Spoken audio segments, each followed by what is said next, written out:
ஒண்ணு மட்டும் சொல்றேன், தெரிஞ்சுக்கங்க.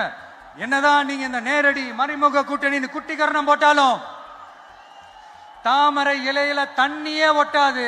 தமிழக மக்கள் மட்டும் எப்படி ஒட்டுவாங்க?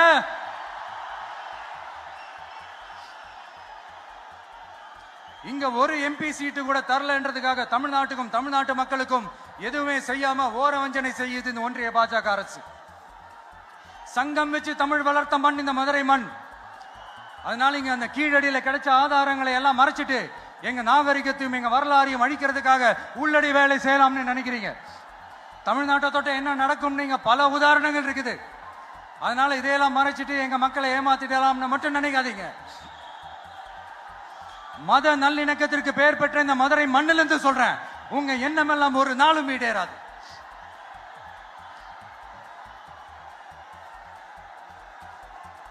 எம்ஜிஆர்னா யார் தெரியும்ல?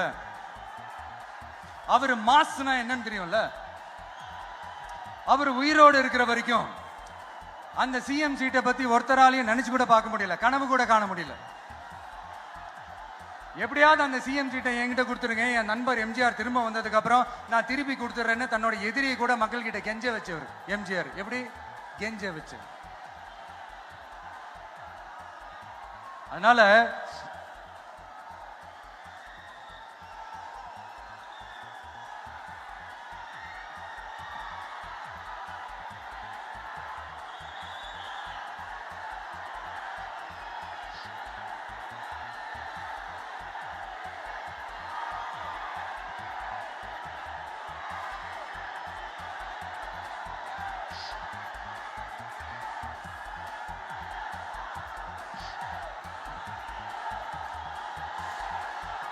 ஆனா இப்போ அவர் ஆரம்பிச்ச அந்த கட்சியை, எம்ஜிஆர் அவர்கள் ஆரம்பிச்ச அந்த கட்சியை கட்டி காக்கிறது யாரு? இன்னைக்கு அந்த கட்சி எப்படி இருக்குது? அதை நான் சொல்லிதான் உங்களுக்கு தெரியணுமா?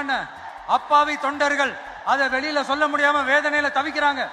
2026 சட்டமன்ற தேர்தலில் யாருக்கு ஓட்டு போடணும், எப்படிப்பட்ட ஆட்சி இங்க அமையணும்னு அந்த அப்பழுக்கற்ற அந்த தொண்டர்களுக்கும் ரொம்ப நல்லாவே தெரியும். அதனால என்ன வேஷம் போட்டுக்கிட்டு பாஜக இங்க தமிழ்நாட்டுக்குள்ள வந்தாலும் அவங்க வித்தை எல்லாம் இங்க வேலைக்கே ஆகாது.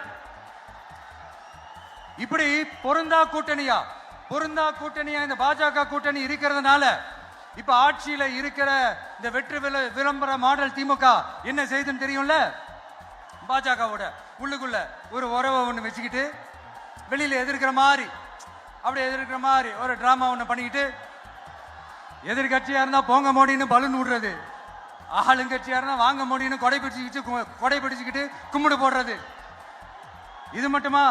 ஒரு ரைடுன்னு ஒன்று வந்துட்டா போதும், இது வரைக்கும் போகவே போகாத ஒரு மீட்டிங், அதை காரணம் காட்டி டெல்லிக்கு போறது, அங்க ஒரு சீக்கிரட் மீட்டிங் நடத்துறது. நல்லா நோட் பண்ணணும் மக்களே, அந்த மீட்டிங் அப்புறம் இந்த இஷ்யூ அப்படியே காணாம போயிருக்குமே. அதேதான் Stalin uncle, what uncle is very wrong uncle.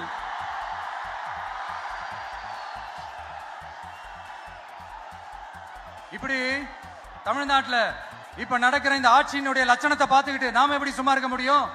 ஒரு தவறு செய்தால், அதை தெரிந்து செய்தால், அவர் கபட நாடக மு.க. ஸ்டாலின் அங்கிளாகவே இருந்தாலும், அங்கிள் உங்களுக்கு மனசாட்சின்னு ஒண்ணு இருந்துச்சுன்னா நாங்க கேட்கிற கேள்விகளுக்கு மட்டும் கொஞ்சம் பதில் சொல்லுங்க அங்கிள். நீங்க நடத்துற இந்த ஆட்சியில நேர்மை இருக்கா?